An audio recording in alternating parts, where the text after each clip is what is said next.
Good afternoon, Excellencies, distinguished dignitaries, esteemed guests, ladies and gentlemen. On behalf of Embassy of India in Kuwait, I welcome you all to today's event, launch of COVID-19 vaccine awareness campaign and a roundtable on COVID+, which the Embassy is organizing in association with the Indian Doctors Forum IDF Kuwait and the Indian Professionals Network IPN Kuwait. In view of the prevailing pandemic, today's event is being held largely virtually in line with the COVID-19 health and safety guidelines. I would also like to take this opportunity to inform all Indian businesses and professionals in Kuwait that the registrations for IBN, Indian Business Network, and the Indian Professionals Network remain live. All Indian businesses and professionals are encouraged to register and join the respective networks. Today's event is part of a series of events that the Embassy has been organizing on the most important subject, that is COVID-19.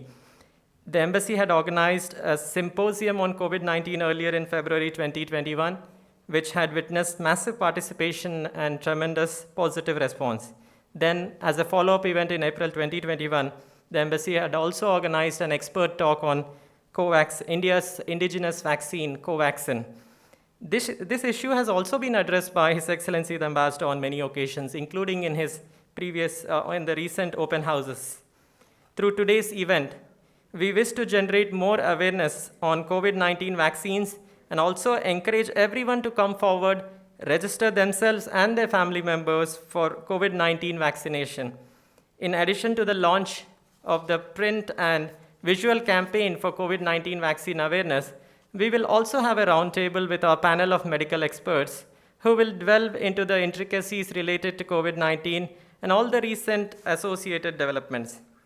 Before we begin the official proceedings of the day, may I request all the esteemed guests who have joined us here in the auditorium to continue to follow all the COVID-19 related health and safety protocols and guidelines, especially maintaining requisite social distancing and wearing of your respective masks throughout the program. Thank you for your cooperation in this regard. Without further ado, may I request His Excellency Ambassador of India, Shri C.B. George, to come to the podium and deliver the inaugural address, please. Thank you.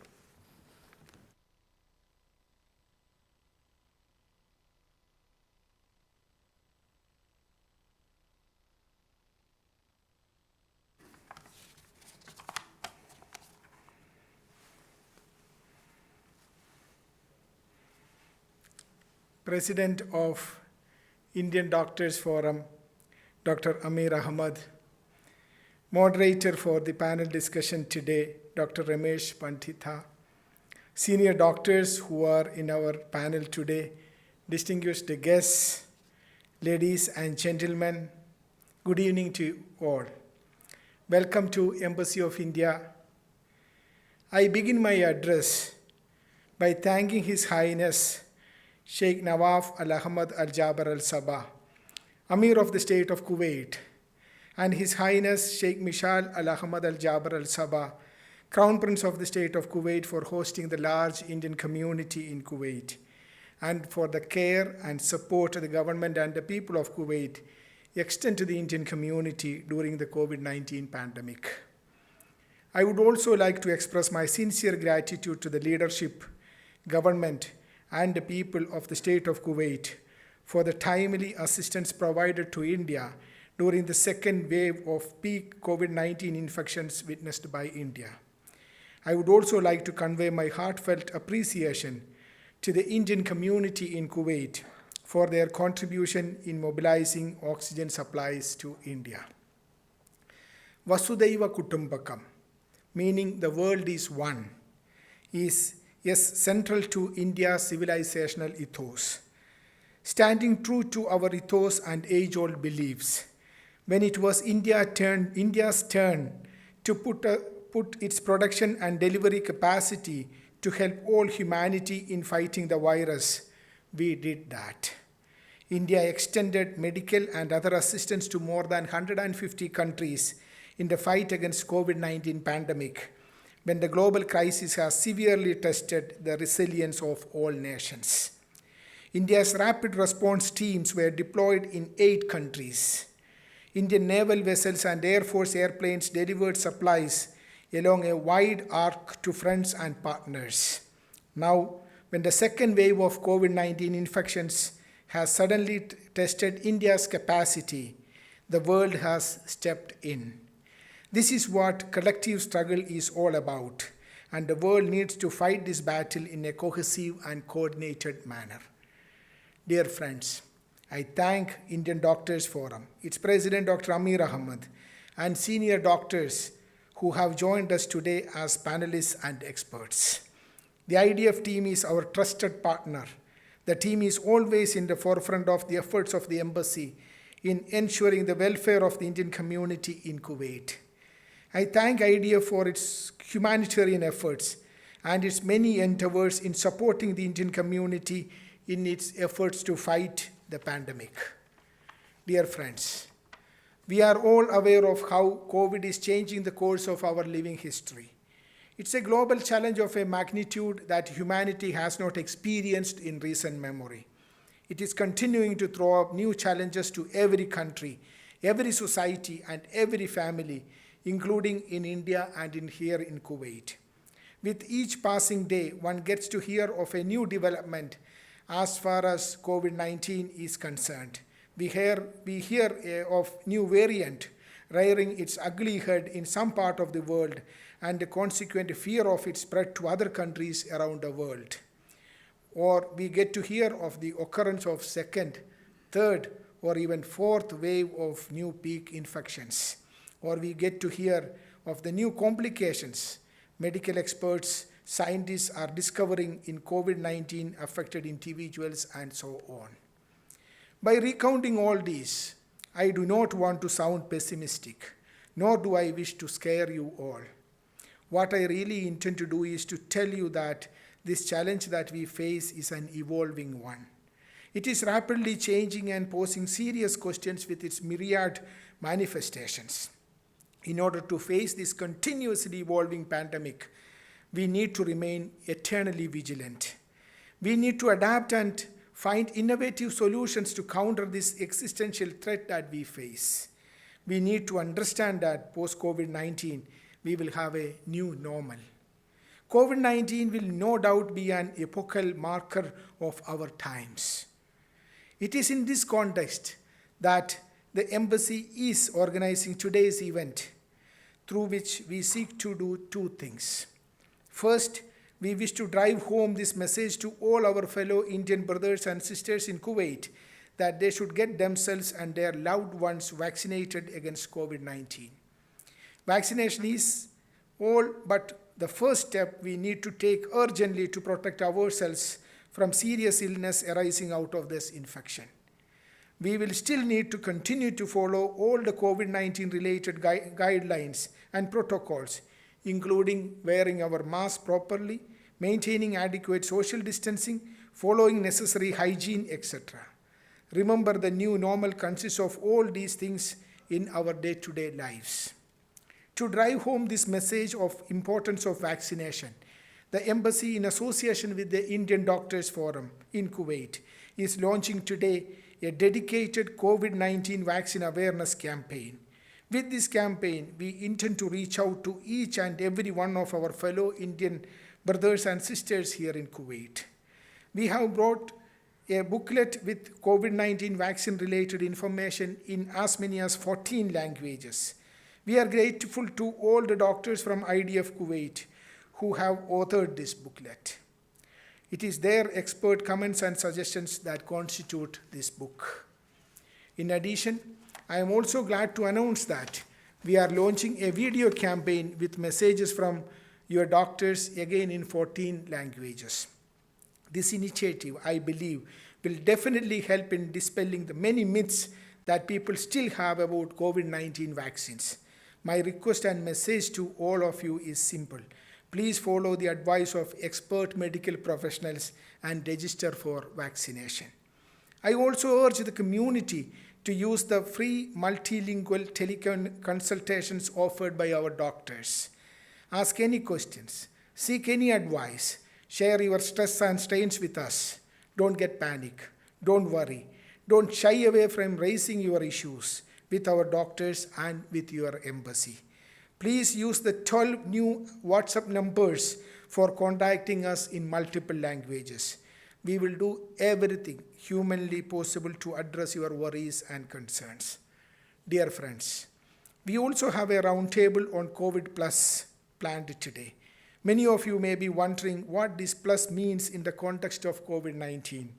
Well, let me explain to you. Like I mentioned earlier, COVID-19 crisis is manifesting in myriad ways and forms. With every passing day, we hear of new complications and developments related to COVID-19. There are these new health risks that we read about: black fungus, white fungus, and yellow fungus.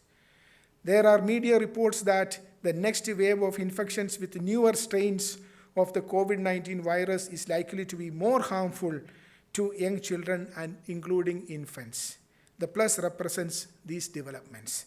Let us hear from the experts. These developments sound alarming and dangerous. However, before we panic, we first need to understand this development and assess the true risk. If there is one thing we need to learn from the challenges posed by the pandemic for over a year now, it is based on two basic hows. How do we get out of it? And how not to get there again. This will help us in designing better preventive mechanism to deal with any evolving threat. And who better to discern this truth or to evaluate more accurately the risks associated with these reported developments than our medical experts. I am looking forward to hearing from our expert panel of speakers today to learn more about this pandemic and its associated developments.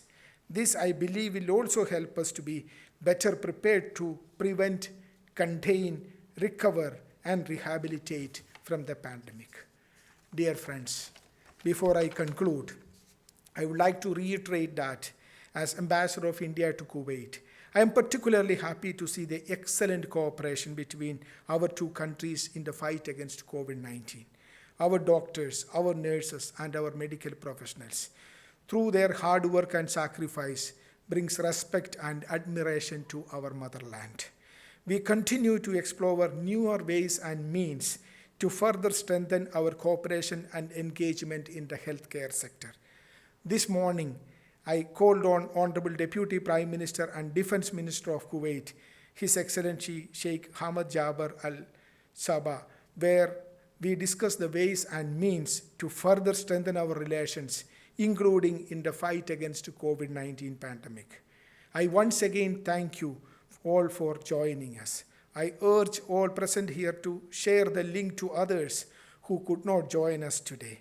We need the valuable discussions of our panelists and experts on combating COVID-19 pandemic to reach every Indian national in Kuwait and all the friends of India in Kuwait.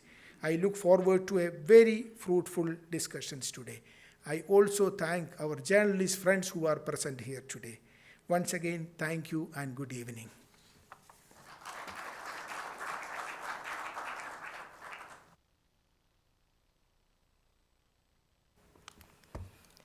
Thank you very much, Excellency, for those insightful remarks, which I believe have now laid the framework or the roadmap for today's discussions and deliberations. I would now like to invite Dr. Amir Ahmed, President, Indian Doctors Forum, IDF Kuwait, to the podium to deliver his remarks on the occasion. Thank you.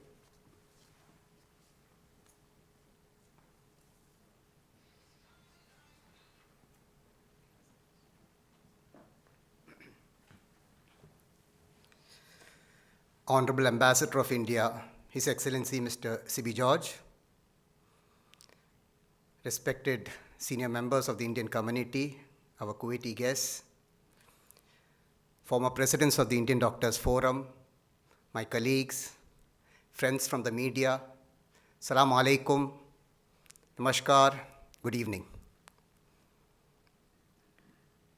It is indeed a moment of pride for IDF.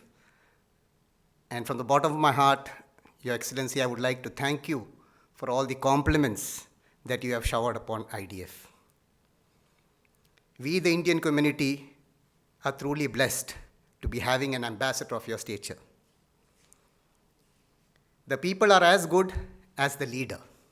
So you, by your actions, by the amount of energy that you're displaying day in and day out for the last 6 months, is an inspiration, not only to IDF, but all the other associations who are here. COVID pandemic has been with us for more than a year. And during this time, the Honorable Ambassador, the officials at the Embassy of India, have taken all necessary steps to ensure that the largest expat community residing here in Kuwait do not go hungry. There are a lot of problems other than health that has taken place because of this pandemic. Economic issues, psychological issues, educational issues. All these issues have been addressed. Believe me, we are a population of more than, the Indian expat population over here is nearly 1 million.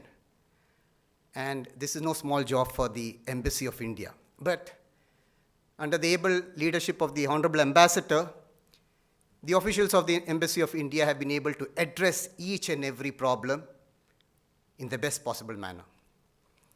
When it comes to the field of health, we, Indian Doctors Forum, are very happy, the members of our forum are very happy to join hands and to, under your guidance, to give whatever services that is necessary so as to keep the health of the community in the best possible manner, to maintain the health of the community in the best possible manner.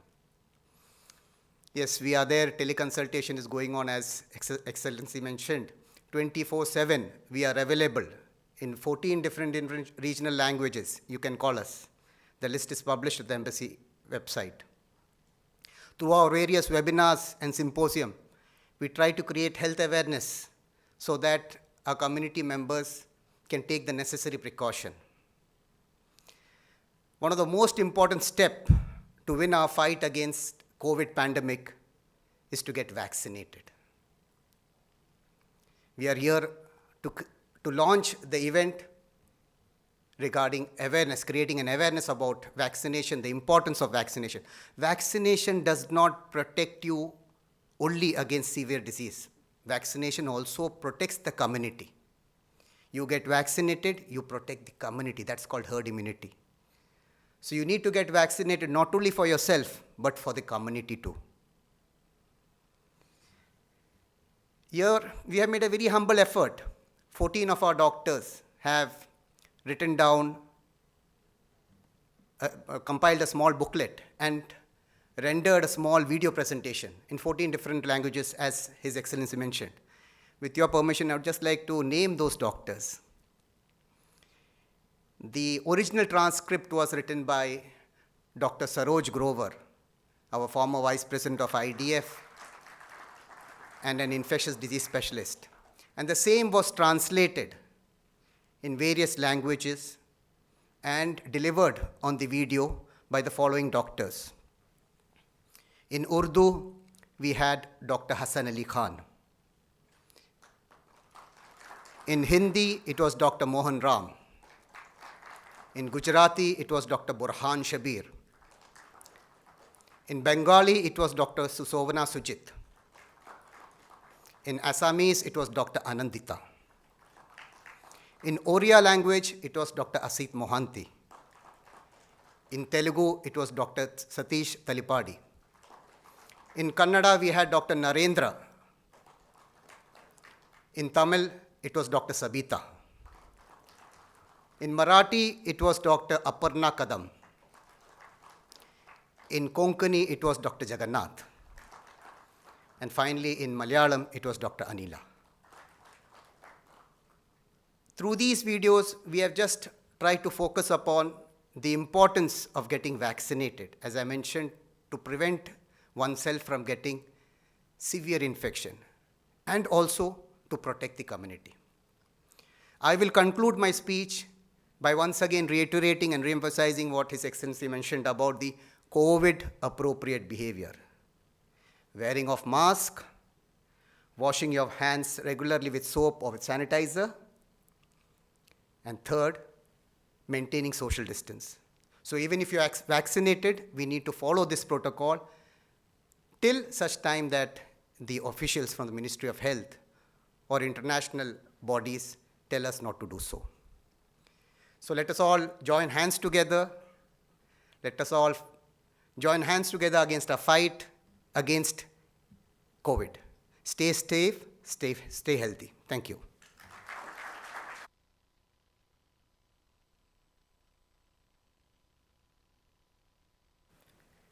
Thank you, Dr. Amir, for your informative remarks. We will now have the official launch of the booklet on COVID vaccine awareness, which comprises messages from medical professionals in 14 different languages. To officially launch this booklet, may I invite His Excellency Ambassador of India to Kuwait, Shri C.B. George Sir, to the dais. I would also invite Dr. Amir Ahmed, President of IDF, and the following members of the esteemed panel today to join His Excellency on the dais for the release of the booklet. Dr. Ramesh Pandita, Consultant Hematologist at Kuwait Cancer Control Center and former President of IDF. Dr. Usha Rajaram, Consultant Neonatologist at Jehra Hospital and former Vice President of IDF. Dr. Alexander Waki, Consultant Internist at Al Sabah Hospital. Dr. Abraham Varghese, Consultant Oncologist at KCCC. Dr. Mohan Ram, Specialist Hematologist at KCCC. Dr. Anantapriya Vaidya, Senior Registrar and Gynecologist at Ministry of Health, Kuwait. Dr. Roy Thambi, Senior Registrar at the Infectious Disease Hospital.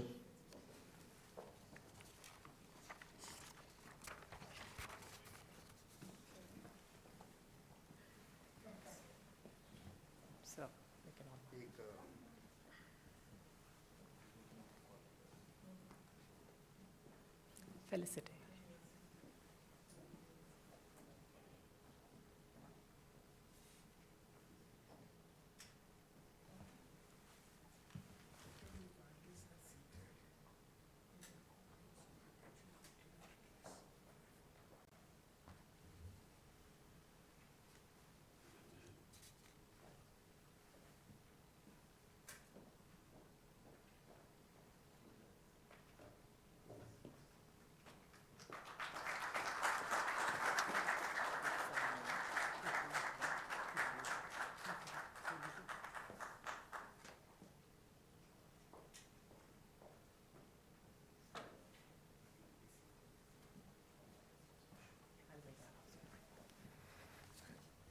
Thank you. Thank you, dignitaries. May I request His Excellency the Ambassador and Dr. Ahmed to take their respective seats in the auditorium, while I request the rest of the panel members to stay on and take their respective seats on the dais. Should I change it? Call all the people who have contributed. Shall I announce?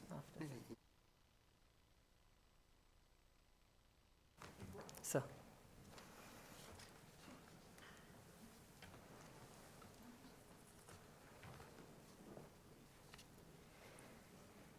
We would now like to play a short audio-visual clip, which is also part of this COVID-19 awareness campaign.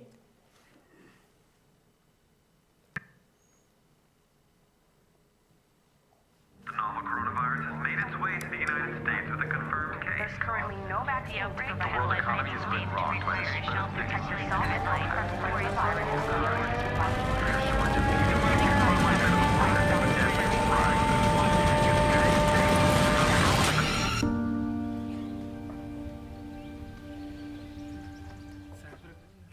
My dear brothers and sisters, greetings from Embassy of India, Kuwait. We are in difficult times. The COVID-19 crisis, which began as a health challenge, has evolved as an economic disruption, a geopolitical shock, and a social challenge. Today, it has emerged as a global challenge of a magnitude that humanity has not experienced in recent history. It is throwing up new challenges to every country and every society, including in India and in Kuwait. We have bravely fought this deadly pandemic for over a year now. We need to continue to fight this together with the same courage, conviction, patience, and fortitude. I thank His Highness Sheikh Nawaf Al Ahmad Al Jaber Al Sabah and Sheikh Mishal Al Ahmad Al Jaber Al Sabah for hosting the large Indian community in Kuwait. I thank the millions of doctors, nurses, and other medical personnel all over the world who work day in and day out to save lives. On behalf of Government of India and the people of India, I express my sincere gratitude to our doctors, nurses, and other medical professionals here in Kuwait who are working to save the lives of our brothers and sisters. I also thank IDF, Indian Doctors Forum, and our team of doctors who have partnered with us, offering free medical teleconsultations to Indian nationals in Kuwait. Dear friends, as part of our collective efforts to face these challenges, we need to pay heed to what our governments and medical experts are advising us to do and follow all the relevant guidelines and health and safety instructions in this regard. Vaccination is the most effective tool that we have today to fight this pandemic. In addition to following personal public health hygiene protocols like social distancing, wearing masks, washing and sanitizing hands, let us all join hands and ensure that each one of us and our loved ones gets vaccinated. However, I do notice that some of us are still misguided and misled by misinformation floating around on informal communication channels, especially social media. I strongly urge you all not to be distracted by myths and misinformation and request you all to listen to authentic official information from concerned government authorities. Dear friends, it is with this objective that I am pleased to launch this awareness campaign for COVID-19 vaccination in partnership with the Indian Doctors Forum. As part of this campaign, we will be presenting short video clips in multiple languages of medical experts explaining lucidly certain facts about COVID-19 vaccines and suggest to you certain do's and don'ts in this regard. I am hopeful that you will find this information useful. I urge you to share this video with all your friends and families. Let us reach this video to every corner of Kuwait and beyond. Let's make sure that everyone gets vaccinated and no one is left behind. We at the Embassy continue to remain prepared to assist you in getting you registered for vaccinations and to extend all possible assistance to face the many challenges caused by COVID-19 pandemic. Our vaccine registration help desk and the Embassy continue to remain open. This assistance is also being offered to all those Indian nationals without valid IDs, civil IDs. I encourage all those who need assistance in the registration process to avail of this facility. Our Indian Community Welfare Fund, ICWF, is available to help all those who are in need. Dear friends, I reiterate, vaccination is an essential component in our fight against COVID-19 pandemic. Let us dispel any misinformation in this regard. Let's unite to fight this pandemic together. Let's defeat it comprehensively and let us save lives. Thank you. Good afternoon, namaskar, salam alaikum. At the outset, on behalf of the members of the Indian Doctors Forum, let me express my deepest gratitude to the Honorable Ambassador of India, His Excellency Mr. C.B. George, and to the officials at the Embassy of India in Kuwait. Indians in Kuwait are the largest expat population. We constitute nearly 30% of the overall population. We are close to 1 million. The Embassy of India in the last 1 year has organized various programs in its fight against the COVID pandemic. In the past, in association with Indian Doctors Forum, a symposium has been organized which creates health awareness on COVID. Presently, there is a teleconsultation service being provided by the members of the Indian Doctors Forum in various Indian languages 24/7 under the aegis of the Embassy of India. The present initiative of the Embassy towards educating the community about the importance of vaccination in its fight against COVID is highly commendable. 15 members of our forum are rendering messages in 15 different languages to the community members residing here in Kuwait on the importance of getting vaccinated so that we can fight and win our battle against COVID. I request all our community members to follow the COVID appropriate behavior, which is wearing of mask, washing of hands regularly, maintaining social distance, and getting vaccinated against COVID. Stay home, stay safe, stay healthy. Thank you. इस युद्ध से केवल सामूहिक स्तर से ही जीता जा सकता है, इसलिए सहयोग कीजिए, विरोध नहीं। इस वक्त वैक्सीन एकमात्र कारगर उपाय है जिससे इस महामारी के असर को कम किया जा सकता है। इसके अलावा आप सभी लोगों से विनम्र अनुरोध है कि जब तक सबका टीकाकरण न हो जाए तब तक अपने हाथ को धोते रहिए, सामाजिक दूरी को बनाकर रखिए और ठीक तरह से अपना मास्क लगाकर रखें। कोविड वैक्सीन लोৱাটো অতি দৰকাৰী। वैक्सीन लोৱাত যিমানে পলম হয় সিমানে নতুন ষ্ট্ৰেইন ওলোৱাৰ সম্ভাৱনা আৰু বাঢ়ি যায়। কিছু সংখ্যক লোকে ভেকচিন ল'বলৈ সংকোচ অনুভৱ কৰে। ইয়াৰ প্ৰধান কাৰণ হৈছে উৰা বাতৰিবোৰ, বিশেষকৈ ছ'চিয়েল মিডিয়াত।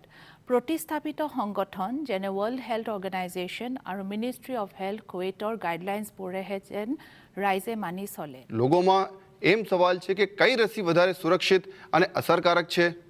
અમારી સલાહ એમ છે કે સંશોધન કરવામાં મોડું ના કરો અને જે રસી ઉપલબ્ધ હોય તે લઈ લો। કુવૈતમાં હાલમાં 2 રસી ઉપલબ્ધ છે, ફાઇઝર અને ઓક્સફર્ડ એસ્ટ્રાઝેનેકા। બંને રસીના 2 ડોઝ છે। ફાઇઝરના 2 ડોઝ 21 દિવસના ગાળે અને ઓક્સફર્ડ એસ્ટ્રાઝેનેકાના 2 ડોઝ 3 મહિનાના ગાળે અપાય છે। COVID-19 cases are surging now with worrisome mutant strains being discovered every week. It is a crisis which we need to tackle head on. What can we do? The most effective method to prevent spread of virus is vaccination. Corona की दुनिया में ये तीसरी लहर चल रही है और कुवैत में दूसरी लहर को रोकने के लिए कुवैत अपनी सारी हिम्मत के साथ कुवैत की हुकूमत पूरी कोशिश कर रही है इसको हराने के लिए। कृपया व्हॉट्सअपवरील अफवांवर विश्वास ठेवू नका। फक्त WHO किंवा आरोग्य मंत्रालयाच्या वेबसाईट्स आणि वर्तमानपत्रांवर विश्वास ठेवा। कृपया आपल्या जवळच्या आणि प्रियजनांना पुढील उपलब्ध संधीमध्ये लस घेण्यास प्रोत्साहित करा आणि लसीकरणासाठी नोंदणी कशी करावी याबद्दल शिक्षण द्या। कोणत्याही अडचणी उद्भवल्यास भारतीय दूतावासातील मदत दलाशी संपर्क करा। COVID-19 వ్యాధి ఫలితంగా గుండె, ఊపిరితిత్తులు, మెదడు, మూత్రపిండాలు దెబ్బతినవచ్చు మరియు మానసిక ఆరోగ్య సమస్యలు బయటపడవచ్చు। ఈ సమస్యలన్నీ తీవ్రమైన మరియు దీర్ఘకాలికమైనవి కావచ్చు। టీకా వ్యక్తి మరియు సమాజాన్ని పెద్దగా రక్షిస్తుంది। రోగనిరోధక శక్తిని చేకూర్చడానికి వ్యాక్సిన్లు మనకు సహాయపడతాయి। టీకా సురక్షితమని WHO వైద్య ప్రపంచం ప్రకటించింది। ఇంజెక్షన్లు చేసిన ప్రదేశంలో ఎరుపు, నొప్పి లేదా వాపు వంటి చిన్న అసౌకర్యం మామూలుగా అన్ని వ్యాక్సిన్కు ఉండేలాగా ఉండవచ్చు। COVID-19 ਦੇ ਕੇਸ ਰੋਜ਼ਾਨਾ ਵੱਧ ਰਹੇ ਹਨ ਤੇ ਨਾਲ ਹੀ ਟੀਕਾਕਰਨ ਦੀ ਪ੍ਰਕਿਰਿਆ ਵਿੱਚ ਦੇਰੀ ਹੋਣ ਦੇ ਕਾਰਨ ਇਸ ਦੇ ਨਵੇਂ ਖਤਰਨਾਕ ਛੂਤਕਾਰੀ ਰੂਪ ਸਾਹਮਣੇ ਆ ਰਹੇ ਹਨ। ਇਹ ਵਾਇਰਸ ਨਵੀਂ ਤਬਦੀਲੀ ਤੋਂ ਰੋਕਣਾ ਅਤੇ ਇਸ ਨੂੰ ਖਤਰੇ ਤੋਂ ਰੋਕਣ ਦਾ ਇੱਕ ਹੀ ਤਰੀਕਾ ਹੈ ਕਿ ਜਲਦੀ ਤੋਂ ਜਲਦੀ ਟੀका लगवाया जावे। अनेक असे गजाल जे लोकांच्या मनान सद्या चालू आसा ते हे वॅक्सिनाचे सायड इफेक्ट्स। तसे सगळे वॅक्सिनाचे सायड इफेक्ट्स आसा, पण पळोवपाक गेले तर हे वॅक्सिनाचे side effects minimum side effects आसा। ते पासून शॉर्ट टर्म म्हणजे मातशे थोडे वेळ खातीर आसता आणि मागीर सारखे जातात। വാക്സിനേഷൻ എടുക്കുമ്പോൾ നമ്മൾ സ്വയം പ്രതിരോധശേഷി കൈവരിക്കുന്നതിനൊപ്പം സമൂഹ പ്രതിരോധശേഷി അഥവാ ഹേർഡ് ഇമ്മ്യൂണിറ്റി വഴി മറ്റുള്ളവരെ കൂടി സംരക്ഷിക്കുന്നു। വാക്സിനേഷനോടൊപ്പം കൈകളുടെ ശുചിത്വം, മാസ്ക് ഉപയോഗം, സാമൂഹിക അകലം എന്നിവ സാധാരണ ജീവിതം പുനരാരംഭിക്കാൻ നമ്മളെ സഹായിക്കും। ಕುವೈತ್ನಲ್ಲಿ 2 ಬಗೆಯ ಲಸಿಕೆಗಳಿವೆ, ಫೈಜರ್ ಮತ್ತು ಆಸ್ಟ್ರಾಜೆನಿಕಾ। ಫೈಜರ್ 2 ಡೋಸ್ಗಳು 21 ದಿನಗಳ ಅಂತರದಲ್ಲಿ, ಆಸ್ಟ್ರಾಜೆನಿಕಾ 2 ಡೋಸ್ಗಳು 3 ತಿಂಗಳ ಅಂತರದಲ್ಲಿ। ಈ 2 ಲಸಿಕೆಗಳು 60% 90% ಪರಿಣಾಮಕಾರಿಯಾಗಿದೆ। ಲಭ್ಯವಿರುವ ಅಧ್ಯಯನದ ಪ್ರಕಾರ ಲಸಿಕೆ ಹಾಕಿಕೊಂಡವರಲ್ಲಿ ರೋಗದ ತೀವ್ರತೆ, ಆಸ್ಪತ್ರೆ ದಾಖಲಾತಿ ಮತ್ತು সাওয়ান্ন তড়েগట్టಬಹುದು ಎಂದು ತಿಳಿದು ಬಂದಿದೆ। অনেকেই টিকা গ্রহণ করেছেন কিন্তু কারোরই কোনো গুরুতর জটিলতা দেখা দেয়নি।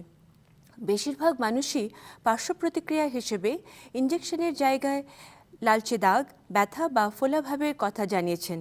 কেউ কেউ মাথা ব্যথা, অবসন্ন ভাব, জ্বর, শরীর ব্যথা, বমি এবং ডায়রিয়ার কথা বলেছেন। कोविड-19ची महामारी किंवा आपण साथ येयले असा बोलताव ही पुऱ्या जगात पसरले आणि कुवेत काही तिनापासून वटलाय नाही। दिसून दीस कोविडचो केसेस वाढत चालल्यात आणि व्हायरसचे नवीन प्रकार समोर येत जातात। आजच्या तारखेत वॅक्सिन एक मात्र उपाय आहे ह्या कोविड आणि त्याच्यापासून होणाऱ्या सिरियस बिमारीपासून वटयासाठी। கொரோனா பெருந்தொற்று தினசரி அதிகரித்து வருகின்றன. புதிய தொற்று வகைகள் கண்டுபிடிக்கப்படுகின்றன. நாம் தடுப்பூசி எடுத்துக்கொள்ள தாமதிப்பதன் மூலம் புதிய தொற்று வகைகள் உருவாக சாத்தியம் உள்ளது. இந்த பெருந்தொற்றை முடிவுக்கு கொண்டு வர உலகத்தில் இயல்பு நிலை நிலவ நம்மில் பெரும்பாலானோர் தடுப்பூசி போட்டுக்கொள்வது மிகவும் முக்கியம்। ଏଭଳି ବିଷମ ସମୟରେ ନିରାପଦ ଓ ପ୍ରଭାବୀ ଟୀକା ଆସିବା ନିଶ୍ଚୟ ଏକ ଖୁସିର କଥା, କାହିଁକିନା ଏଭଳି ଭୟଙ୍କର ରୋଗ ଓ ତା ପରିମାଣକୁ ଅତୀତ କରିବା ପାଇଁ ଟୀକା ହେଉଛି ସବୁଠାରୁ ନିରାପଦ ଉପାୟ। ଯେତେବେଳେ ଆମେ ଟୀକା ନେଇଥାଉ ଆମେ କେବଳ ନିଜକୁ ନୁହଁ ଆମ ଆଖପାଖରେ ଥିବା ସମସ୍ତଙ୍କୁ ମଧ୍ୟ ସୁରକ୍ଷିତ କରିଥାଉ।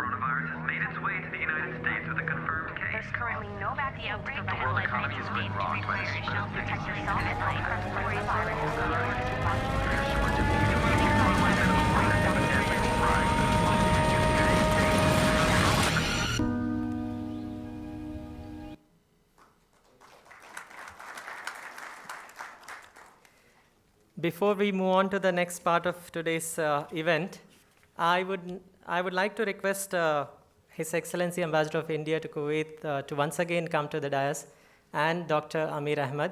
And I would also request the doctors who have authored this booklet to join us on the dais, please.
Thank you, Excellency. Thank you, doctors.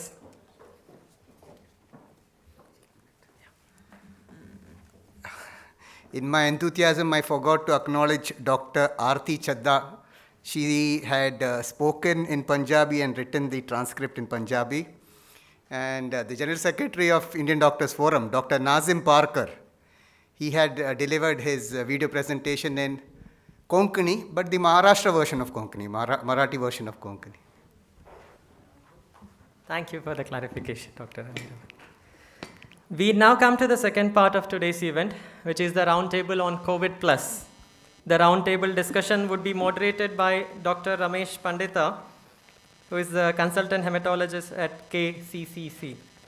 So over to you, Doctor.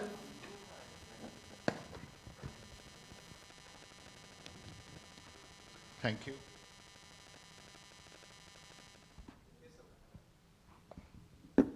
Thank you, Mr. Fatsuri.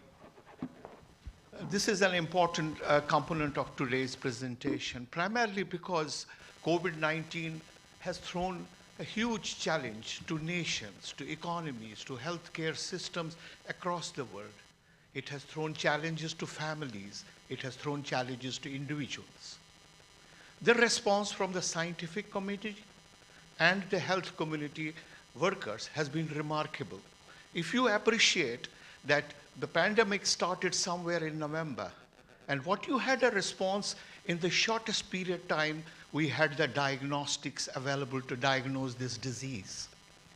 Shortly, treatment paradigms were created to deal with this pandemic, which was disastrous in its first appearance. If you remember what happened in New York, what happened in Italy, the paradigm keeps on changing with continuing research. The third thing that has happened, which is of great importance, is the development of vaccination in record period of time and the record number of vaccines. It's a matter of pleasure and pride for us that in this, India has also participated in full measure, both by creating new vaccines, by manufacturing vaccines developed somewhere else, by providing it internationally and providing it domestically at some cost, as we realized recently. Now the question is, where are we in the second year of pandemic? We have new questions, and I would be soon having my panelists address some of those questions, not all of them. This challenge we saw because we are in the midst of the second wave, which has been rather severe and disastrous in my own home country, India, and it's now trying to emerge out of it with great resilience and with a price. Many reasons have been told to us as what is the cause of this resurgence, and one of them has been the development or emergence of COVID-19 variants. I have with me Dr. Roy Cherian, who is a senior registrar in internal medicine at the Infectious Disease Hospital. And so I will put the first question to Dr. Roy, please. Because I have 24 questions, so I can't remember, like Amir Ahmed, every question, so I would rather go over questions. So the first question is, what do we mean by COVID variants and how do they evolve? Yeah, all viruses, including the SARS-CoV-2, which causes COVID-19 disease, has the property to replicate when it enters the body and make copies of itself. When it makes copies, it can undergo minor changes in itself. These minor changes are usually not very problematic, but when it undergoes many changes, it is called, this process is called mutation. When a virus mutates one or many times, it is called a variant. So when a virus is circulating in a population, widely circulating in a population, there is more chances of a mutation occurring and more chances of a variant occurring. Usually the variant, in some cases, they appear and they disappear, and some variants persist. Scientists have been able to find how the virus evolves because it will be related nearly, but usually there are very few mutations. But in this virus, there seem to be a whole lot of variants occurring. Some of the variants of concern are the B117, the P1, the B15331, and the B16171, which is the recent variant. And Dr. Roy, are they more contagious, and that means do they spread faster, and are the diseases created by these variants more severe? A majority of the variants are not severe. Majority of the variants are not contagious, but it depends on the changes which occur in the virus genetic material. If some viruses, when they mutate, they can cause the property of increased transmission. In other cases, some variants, when they mutate, they can cause increased disease process. Are our currently available vaccines effective against COVID-19 variants? As of now, against the 4 main variants, the present vaccines are effective. The 2 doses of the Pfizer vaccine and the AstraZeneca vaccine are effective against the 4 main variants at present. And, in case a new variant emerges and there is a chance for this variant, this vaccine to be altered, and hence we can have either a booster dose or an update. So how can we prevent the spread of these variants in community? The mainstay of spread of these variants are to reduce the number of infections. So the first thing is the public health measures like wearing masks, washing hands, keeping a distance, proper ventilation is one of the measures. And the second measure is to speed up the vaccine manufacture and rollout. Dr. Cherian, the second problem that we have seen in the COVID-2 era, I would think in a sense of the second wave, has been the emergence of these terms like black fungus. So what do we mean by these black, yellow, and green fungus, or at least the black fungus? Yes, a black fungus is a fungal infection caused by a group of molds called mucormycosis. So hence it is now called as a mucormycosis in medical terms. This is a fungus commonly found in moist soil, decaying organic matter, manure, and in the air. And it affects the blood vessels, and it blocks the blood vessels and causes the death of the organ it supplies. Hence, it produces a black color, making the name black fungus. It is commonly in immunocompetent people. It is cleared, but it affects mainly the immunosuppressed people and people on immunosuppression therapy. So I understand that mucormycosis is happening in COVID because of immunosuppression. And what else does contribute to that immunosuppression?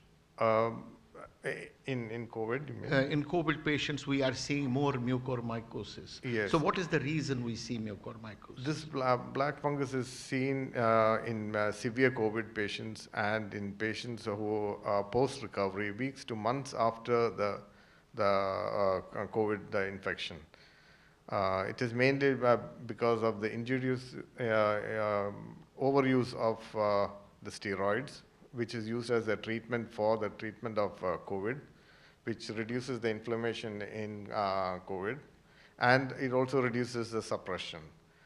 This is one reason. The second reason is in diabetes, which is uncontrolled, producing a syndrome called diabetic ketoacidosis. The blood sugar is a good media for this black fungus to grow. And in diabetic ketoacidosis, the acidic media is another growth media for this fungus to grow. And the overuse of zinc, which is another treatment part of COVID-19, has led to an increase of the black fungus. In brief, what are the symptoms and how do we treat it? In not short completely. brief? Okay. And now in COVID-19, we have, they use the ventilators and the humidifiers. Unclean humidifiers can increase the incidence of COVID-19, of black fungus. So what are the symptoms, salient symptoms of mucormycosis or black fungus, and how do we briefly treat these fungi? Yeah, so to know the symptoms of black fungus, you should know the route of entry to a human being. It can, the three routes of entry are by inhalation, by ingestion, that means by eating decayed food or organic matter, and through skin by cuts or burns. So as I said, by inhalation means it starts from the nose. It can affect the nose, your sinus, which are air pockets in your face, in your head, and it can affect the eye and then lead to the brain. It can also go into the lungs, and it can affect the gut or the gastrointestinal system, or it can spread. When it affects the nose, it can produce nasal stuffiness of the nose, congestion, a nasal bleed, a black discharge, and sometimes a black scar on the nasal bridge. When it affects your sinuses, it can produce a one-sided headache and a swelling. When it affects the eyes, it can again produce congestion, it can lead to blurred vision, it can produce blurred vision and around the eye swelling and pain. When it affects the lungs, it can produce fever, cough, shortness of breath, and chest pain. And when it affects your gastrointestinal system or your gut, it can produce abdominal pain, vomiting, gastrointestinal bleeding, and so forth. Thank you, Dr. Roy. Now the second phase of COVID-19 pandemic and anticipated third wave has created concerns about it affecting the young and the very young, the children. I'm very delighted we have with us Dr. Usha Rajaram, who is an outstanding pediatrician, senior consultant pediatrics. Dr. Usha, are children more susceptible to COVID-19, and why so in second? As you all know, that children do come in a spectrum of ages. So we have to discuss what is happening to the newborns, to the school-going children, to the tiny toddlers, and the adolescents, and the children who are ready to fly off. So the age group starts from day 1 up till 16 for purposes of, here in Kuwait it is 12, but in some parts of the world it is 16. Now we can even extend it to 18 because our 12th standard children are still 18 years of age. Having said that, we know that the virus does grow in the throat. It is present in the, it's present in the throat, it's present in the secretions, and in the hands of children. Still, the incidence that is reported is 13% only. Why is this? Especially between the ages of 2 and 12. It may be related to a certain amount of the variation in the immune system, or maybe the immune system recognizes the COVID as a sister or as of the common cold virus.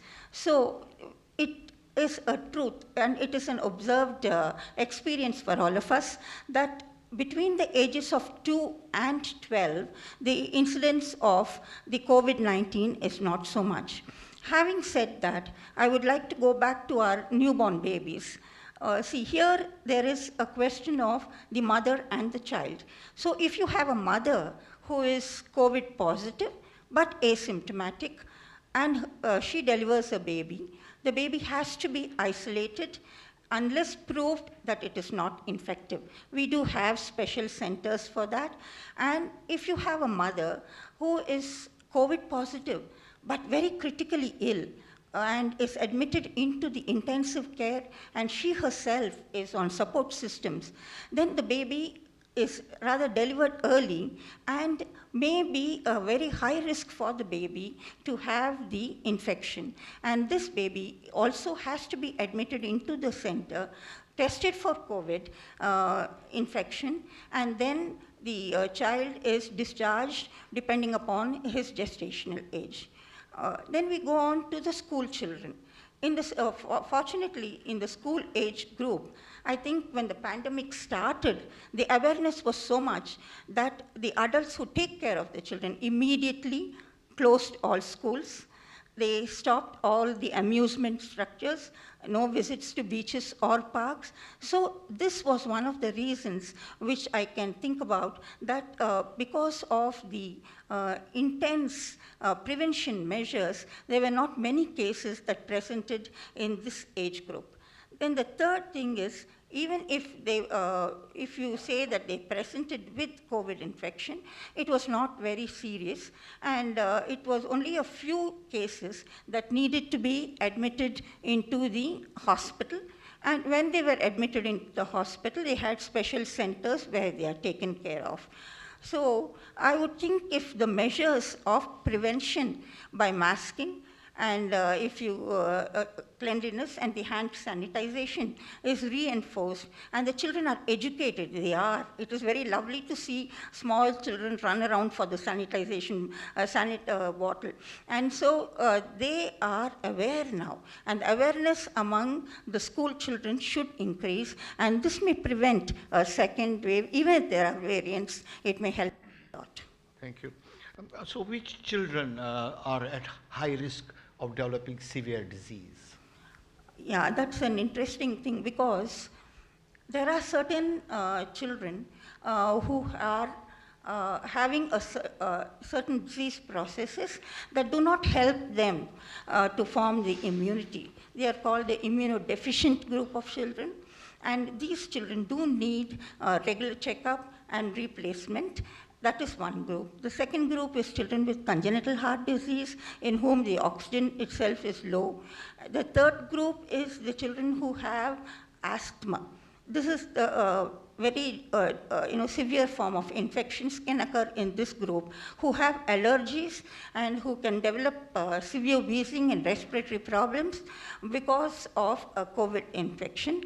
And we have to be careful about this group of children. There is also juvenile diabetes, in which, as we just realized, the admissions are with this group of children, diabetes, and children who have neuromuscular disorders and are handicapped and are wheelchair bound. They are another group we have to be careful about. So, Dr. Usha, what is the current status of vaccination in children and adolescents at this point in time? At this point in time, it's very encouraging that vaccination has been made available for children above 12 years of age. In certain regions of the world, it is mandatory that children who are 12 years and above should be vaccinated. Here in Kuwait, at the present, it is 18 years and then 16 years, and it's very important that they get vaccinated for two reasons. One, that is the safety of the vaccine. Two is the effectiveness of the vaccine. Vaccine is perfectly safe. It has been proved in all studies by organization, by research work, that it gives good immunity, and vaccine is very safe. There may be certain side effects, like they may have a fever, they may have a local soreness over the local area where they have been injected.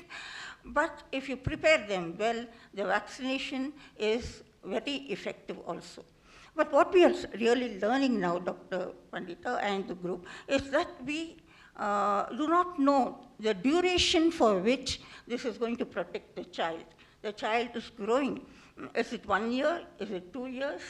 Research is going on in this aspect of it. And parents should encourage the children to have their vaccination, get their vaccination, and should keep a tab on and have telemedicine consults with the doctors, with their pediatricians, and find out the necessity for vaccination of their child. Thank you. Another group that is of concern is the pregnant women. I have with us Dr. Anantapriya Vaidya. She is a consultant obstetrician and gynecologist at Aladan Clinic. Dr. Ananta, how does COVID-19 impact pregnant women? Thank you, Dr. Pandita, for that question, and very good evening to all the distinguished ladies and gentlemen here. COVID affects pregnancy in two different ways. One is what the disease itself does to the pregnant woman, and the second is the set of socioeconomic circumstances which affect the antenatal care during pregnancy. The virus affects pregnant women in exactly the same way that it affects all the other groups of population. That is, it causes respiratory problems, and all the different kinds of symptoms have already been dealt with. Now, in pregnancy, pregnant women are at a slightly higher risk because there is a slight bit of compromised immunity in pregnancy. Just as flu is manifested more in pregnancy, just as the symptoms are higher in most of the diseases in pregnancy, even in COVID, pregnant women end up having more severe disease. Having said that, let me reassure you, 2/3 of the pregnant women are asymptomatic. A very small percentage of them end up having severe disease. But in comparison to somebody who's not pregnant, a pregnant woman is more likely to have severe disease. So this makes it very important that pregnant women are very careful. In the first trimester, it's usually not very severe. No effects have been found on the baby. No increased incidence of miscarriages have been found. However, after the 7th month, that is 28th week or 3rd trimester, the admission to ICU has been found to be quite high in pregnant women. The rate of cesarean sections has been found to be high. Preterm deliveries and all the problems that arise from that to the baby have also been found to be more. Deaths are also slightly on the higher side when a pregnant woman catches this virus at the end of the pregnancy. However, the good news is that till now, there has not been any recorded case of the virus being transmitted from the mother to the fetus, that is to the baby inside her womb. And also, breast milk has not been known to transmit this virus. So these are the effects that the virus and the infection have on the pregnancy. As for the socioeconomic factors, the lockdowns and the resources being diverted from regular clinics to managing COVID, all this has led to a decrease in the care given to pregnant mothers. So this has taken its toll because they have to schedule their appointments. Sometimes they have to go to crowded places. That itself is a risk. And this is one thing which has to be addressed by the local administrators and the hospital administrators. And the women themselves should be aware to seek the antenatal care that they need. And for this, we have to increase the awareness. The other important thing is that whenever they have the symptoms of the disease, they should contact a healthcare personnel to assess their risk and try to get treatment as early as possible, because the deterioration can also occur quite rapidly in pregnancy. So what precautions should pregnant women take not to contract COVID-19? The precautions taken by pregnant women remain exactly the same as those by any other groups of population. As Our Excellency very eloquently put, he said that we have to follow hand hygiene, social distancing, and masking, and these apply for pregnant women also. Pregnant women sometimes have different challenges. Most of them are taking care of small children. A lot of them will be working, and these present special challenges for them, and they have to try and minimize their contact to others, especially in their workplace. If they can work from home, if that is an option, they should opt for that. If taking medical leave is an option, they should opt for that also. But however, not a lot of them can do this. And again, employers have to be sensitized to this and try to give them the required relief and try to post them in places where there are not many people, and try to give them as much of benefit as possible during this last trimester, especially if possible. And of course, like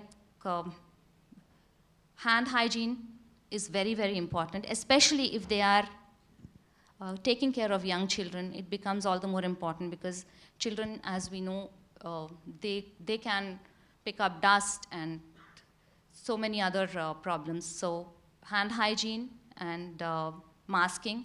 Sometimes, another thing is pregnant women sometimes feel a little breathless because of the masks, but we have to tell them, assure them that masks do not interfere with their breathing and it is perfectly safe to wear the masks. Dr. Ananta, thank you very much. What is the current status or recommendations regarding vaccination in pregnancy and even in nursing mothers? Pregnancy is not a contraindication to vaccination. That is, a pregnant woman can safely take the vaccine. All the data that has come in the past couple of months that all the available vaccines, whether it is AstraZeneca or the Pfizer vaccine, or even the Johnson & Johnson vaccines, Moderna vaccines, all of them do not contain any elements which are detrimental to the baby or to the mother. They are all killed vaccines. They're not live vaccines. They're absolutely safe to be taken in pregnancy. There is no doubt at all about their safety. So if a pregnant woman is invited to take a vaccine, she has to go and take the vaccine regardless of the pregnancy. That is, as a non-pregnant person would go and take a vaccine, depending on their risks, so would a pregnant person do that. However, if some people are concerned about effects on the fetus, that there could be some congenital problems, this has not been demonstrated, but just to ease their minds about it, they can delay the vaccines till the first 3 months are over, which is when the fetus is formed. So they can take it after the first 3 months because the risk of contracting severe disease is more in the last 3 months. So that is an option. However, there is no danger to either the pregnant woman or the baby in taking a vaccine, and all pregnant women should be encouraged to take the vaccine. It would be pertinent for me to say at this point in time that regarding vaccination of different groups, we have to follow the national guidelines which are being formulated and published from time to time for all healthcare workers and for all people. So we must follow the health guidelines regarding vaccination in Kuwait. But this is to primarily expand the areas of vaccination that are becoming now. It was initially restricted. Now more and more people and more groups are being vaccinated. Another group which in my own practice is of great concern because of the severity of COVID-19 that happens in these patients are patients with cancers. We have with us Dr. Abraham Verghese, a senior consultant oncologist at the Kuwait Cancer Center. Dr. Abraham, should patients with with cancer receive COVID-19 vaccination? For this question, it is the answer is a big yes. The advisory committees on COVID-19 vaccination in many countries, including the one in the NCCN guideline, strongly recommends that these patients should receive vaccination. Not only vaccination received, they have a priority. What is the reason for this priority? You know that the cancer induction, development and all, there is something to play with the immune responses. The cancer patients has a reduced immunity, that is one thing, and they are more prone for infection. With the limited available data, we can say that, when a patient gets this COVID infection, their recovery is delayed. When the delay is there, what is happening is that more hospitalization time, and in turn, what is going to happen is that, there could be more, scientifically saying, viral shedding, and there is a remote chance of having viral variants also. So there should not be any hesitation for cancer patients and cancer survivors to take this vaccine. They should go ahead. Are these vaccines effective in cancer patients? Because that's the question many of my patients come. First, is it safe? Second, will it benefit me? So will it benefit them? As far as we know that already this emergency authorized vaccines are available. 4 or 5 vaccines already authorized, and this is available. And the range of efficiency ranges from, say, 66 to 96%. Nobody has claimed that they are 100% efficacy. That is why sometimes you say that a patient will come and say, I got vaccination and I am again getting this infection. So that when it is 95%, 1 in 20 may get a repeated infection. So these factors also, efficacy depends on the type of treatment. You know, the cancer, the treatment, the main treatment, one of the treatment is that radiation. This could be localized and wide field radiation. This one, the effect is very minimum and you can go ahead with the thing. Same is also hormonal management. But when it comes to bone marrow transplant like autologous, allogenic, and now the engineered cell therapy and all, there should be a gap of almost 3 months before these vaccines are administered. Then comes the solid tumors, intense chemotherapy, maintenance therapy is always, you should see that the hematological toxicities are not there, they are in a safe time to take the thing.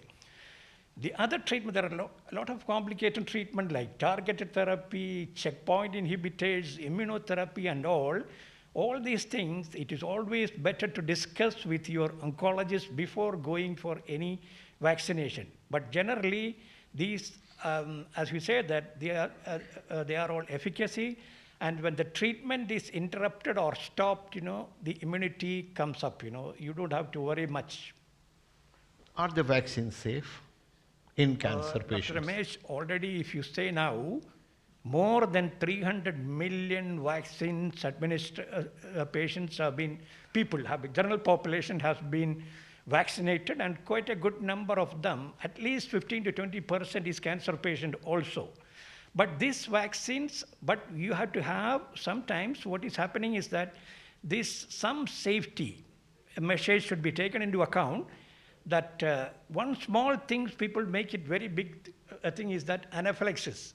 Anaphylaxis occurs in 2.5 to 9 patients per million patients. So that should not be the first one to be talked. So, but there is some adjustment to be made where the safety has to be taken. There are complicated treatment like immune checkpoint inhibitors and all. All the time you should discuss with the doctor concerned that, you know, what we are going to do and advise. Especially if you are in Kuwait, Kuwait Cancer Control Center is a huge comprehensive center. You can always get help from the specialists. There are multiple or many specialists in this field, and even I should say that many of our general doctors even has no much idea about what is happening in the Kuwait Cancer Control Center. I should say that I should have to emphasize this, that, you know, it is a big comprehensive cancer control center. Yes. And finally, for you, sir, do these vaccines interfere in the treatment of cancer patients? The available literature, there is nothing like interference, but, you know, then particular treatment like when you give some, theoretically there is a bad immune response when you administrate this immune checkpoint inhibitors and all. This has to be discussed with the oncologist before you go into these things.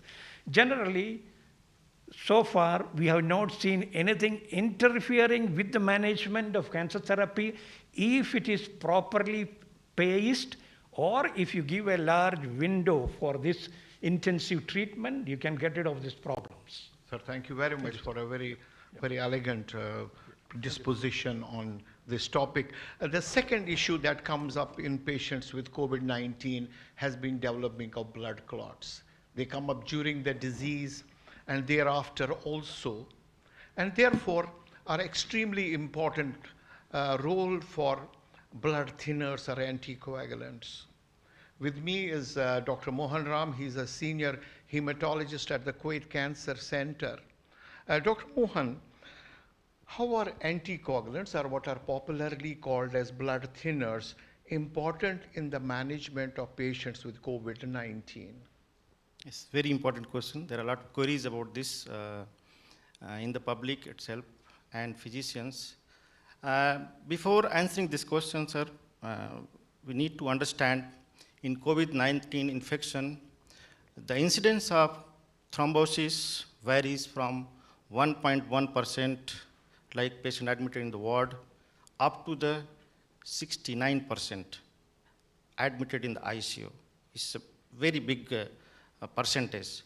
So thrombosis, as we all know, leads to increased mortality and morbidity. And that's why it is strongly recommended to give blood thinner or thromboprophylaxis in COVID-19 infected patient. Though it is not recommended in home quarantine patient who has COVID-19 infection and the patient discharged from the ICU.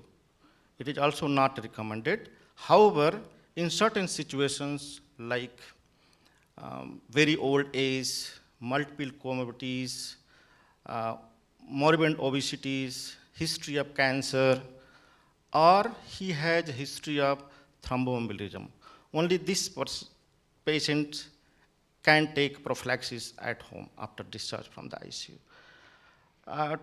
To be continued in this, there is recent data, still not yet published, but they have shown even higher doses of anticoagulation or blood thinner is beneficial in terms of decrease the mortality and decrease the oxygen demand.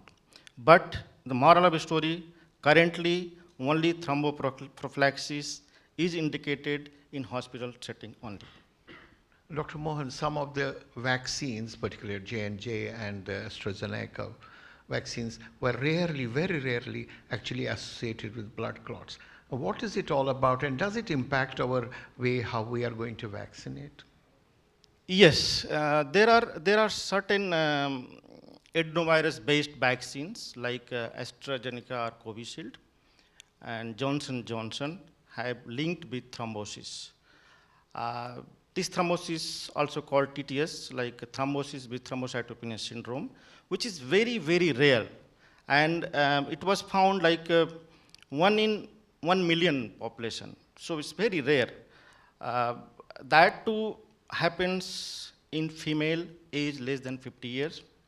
And the mortality or complication, whatever, it is not been proved so far because it is very rare and it is less than those associated with taking oral contraceptive or smoking. So it's very rare complication, very rare complication, and authorities has recommended safe to take this vaccine, and there is no issue at all.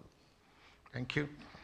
And you want to say something? Sorry, to add this, there were a lot of queries about whether if a person taking Covishield, they should take any prophylaxis. It is not recommended at all, even aspirin also. Thank you.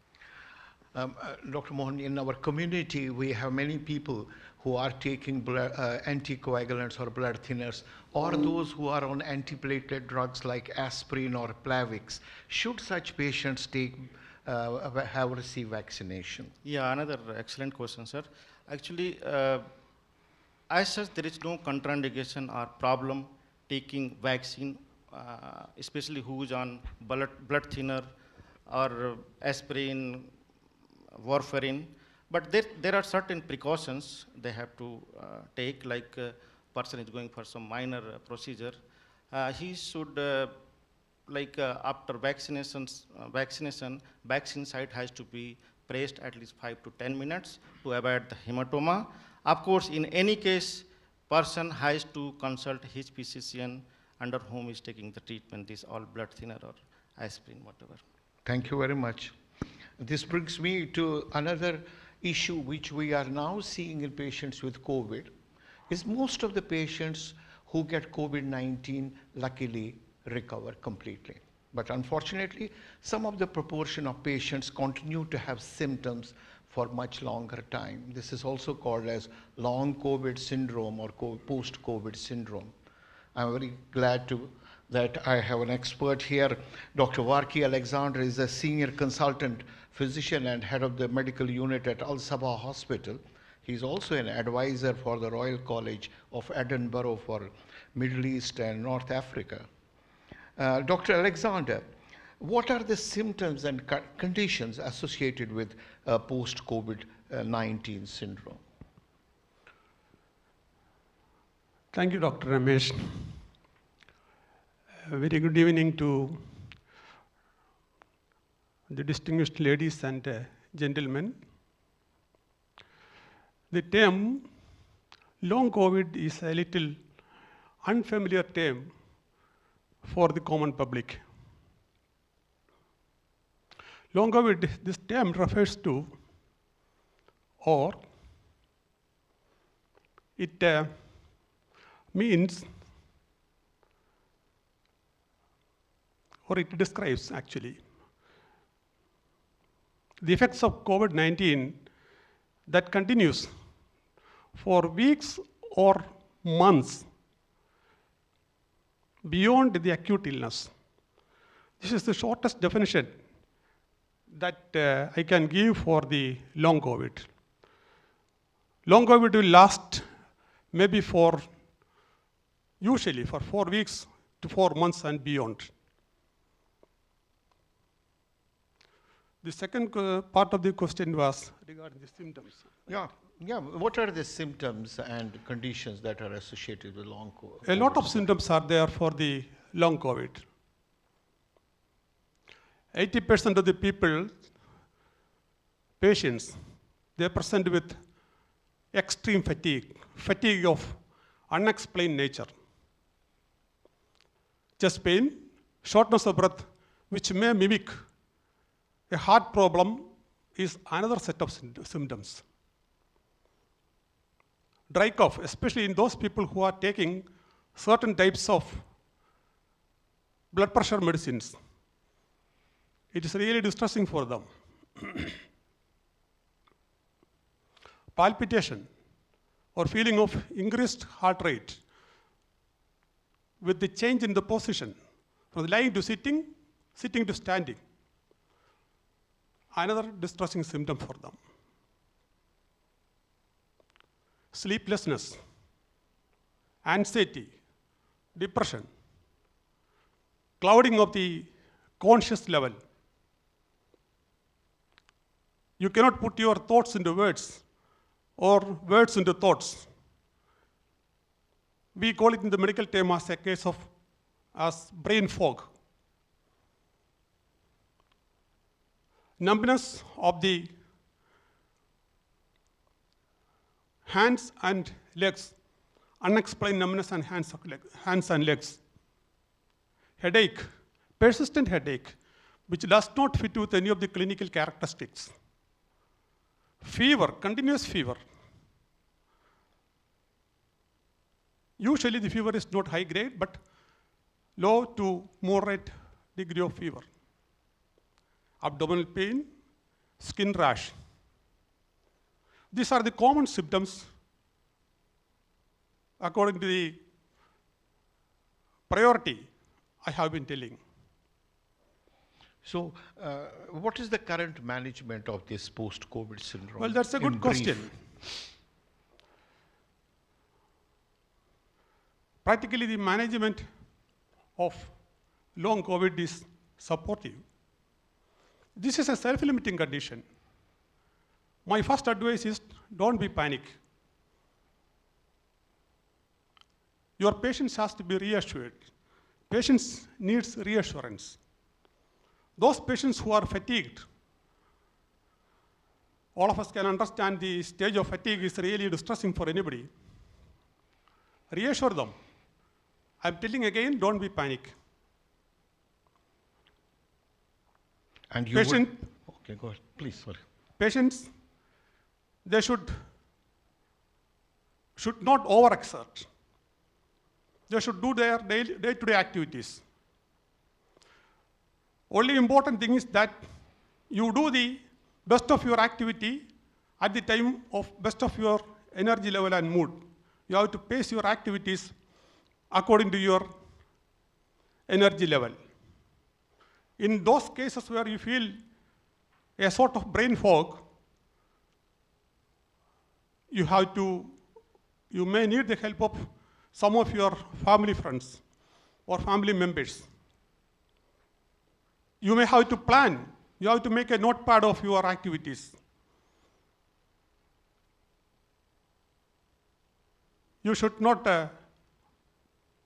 take complicated tasks initially. It's better that you can talk to those people, those friends or relatives who will positively support you. The condition where you can have vague muscle aches and pains, which is one of the common symptoms of long COVID. Again, you should do your regular activities. You should not stop your regular activities. You should do some flexibility exercises like climbing the stairs or our own yoga. This is one of the best methods. At any cost, all health watchdogs and agencies suggest that if your symptoms last for more than 4 weeks, you must consult a doctor. With our experience, we are telling that if your symptoms last for more than 2 weeks, you must consult a doctor. They may give you some simple medications like paracetamol or beta blockers to control the heart rate. Now, in Western countries, there is long COVID support groups are there in UK and USA. I understand in India, they are going to initiate a long COVID support group. Thank you, Dr. Varki.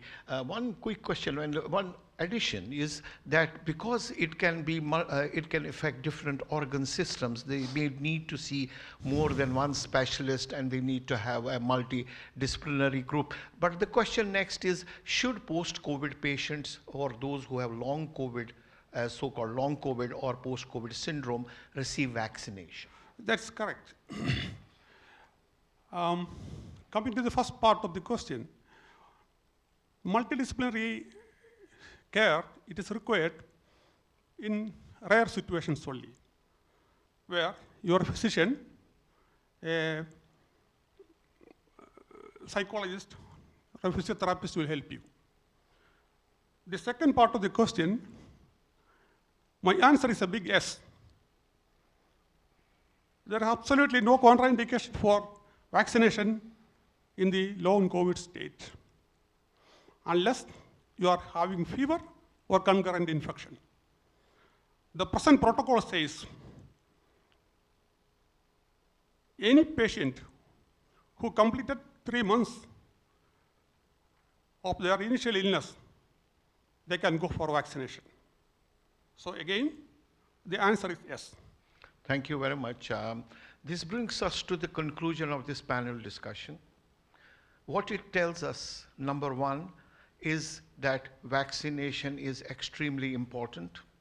It's generally very, very, very, very safe across age groups, but certain age groups still are not on the list. So we have to wait for our regulatory bodies to recommend in those groups. In all other groups, you must take your chance, go first, take your vaccination. As earlier said, you don't only save yourself, you save the family, you save the community as such. So vaccination is extremely, extremely important. Luckily in Kuwait, we have a wonderful vaccination delivery system. Whosoever, all of us have had vaccination, and some of them like me also got it on the way of treating patients. So, so vaccination is extremely well developed in Kuwait, easily available. Go through the system, your turn comes, have it. Have it as soon as possible. With this, I wish to thank you all for your patient listening. I hope this panel discussion, which has been populated by some of my peers and my seniors as well, and have brought some more light to the current issues now, the new emerging issues in patients with COVID-19. Thank you very much. Thank you, everyone.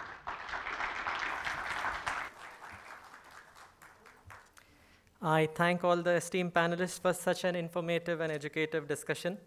Thank you. You have provided deeper insights on various aspects, intricacies, and the recent developments related to COVID-19. With lucid explanations, you have delineated and discerned the various risk factors for different population groupings and have provided expert advice on the precautions that need to be taken. My special thanks to Dr. Ramesh Pandita for moderating the discussion. I request all the esteemed panelists to take their respective places in the auditorium. Thank you so much. Can we all have a round of applause, please?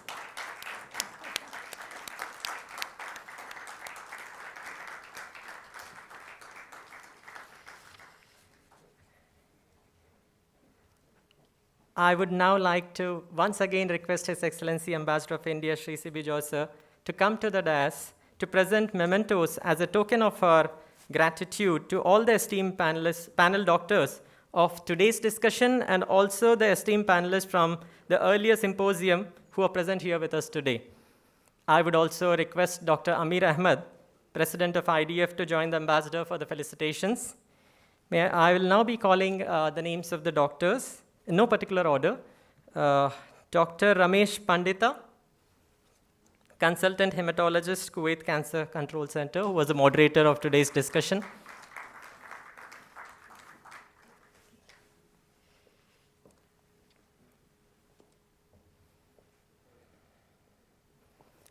Dr. Usha Rajaram, Consultant Neonatologist at Jehra Hospital.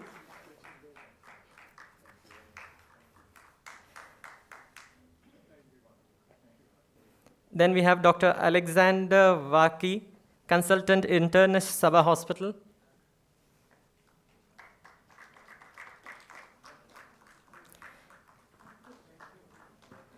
Then we'll have Dr. Abraham Vargas, Consultant Oncologist, KCCC.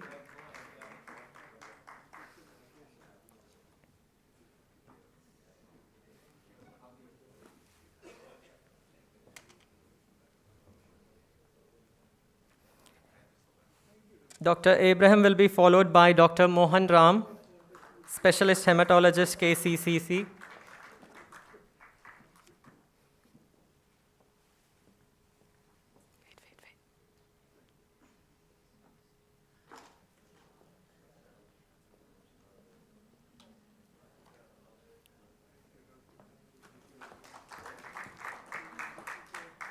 After Dr. Mohan Ram, it would be Dr. Anantapriya Vaidya, Senior Registrar and Gynecologist, Ministry of Health.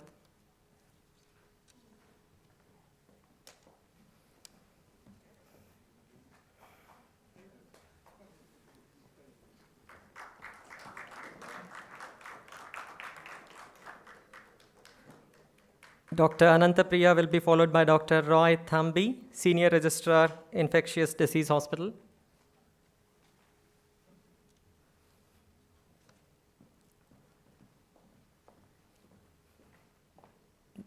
This comprised our panel today. Then we would also felicitate, like I mentioned, panelists from our earlier symposium, Dr. P. Shankar Narayanan Menon, Consultant Pediatrician and Head of Pediatric Department, Jaber Al Ahmed Armed Forces Hospital, who moderated the earlier symposium. Dr. Menon would be followed by Dr. Saroj Bala Grover, Senior Physician, Department of Medicine, Infectious Disease Hospital.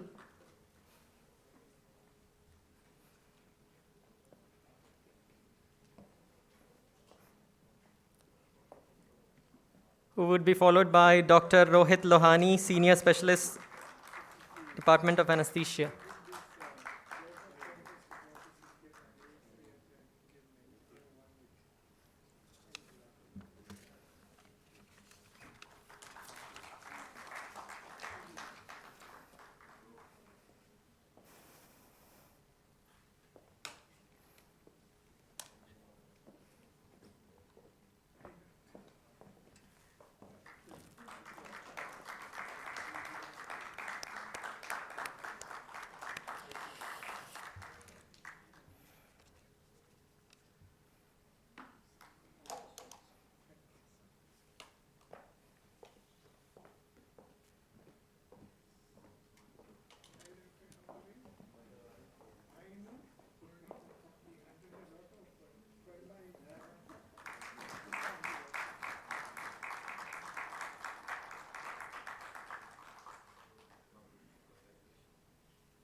Thank you very much, Excellency. Thank you, Dr. Amir.